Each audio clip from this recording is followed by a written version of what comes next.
സൂറത്തിലുപ്പാപ്പ എന്ന് പേരുള്ളോവർ ഫഖ്റുൽ വജൂദെന്ന സ്ഥാനം മികച്ചോവർ സയ്യിദ് അഹ്മദ് ഇബ്നു ഹസ്സൻ വലിയുള്ള അവരെ ഹഖാലെന്നും കാക്കണം നീ അല്ലാഹ്.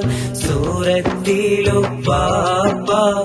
എന്ന് പേരുള്ളോവർ ഫഖ്റുൽ വജൂദെന്ന സ്ഥാനം മികച്ചോവർ സയ്യിദ് അഹ്മദ് ഇബ്നു ഹസ്സൻ വലിയുള്ള അവരെ ഹഖാലെന്നും കാക്കണം നീ അല്ലാഹ്.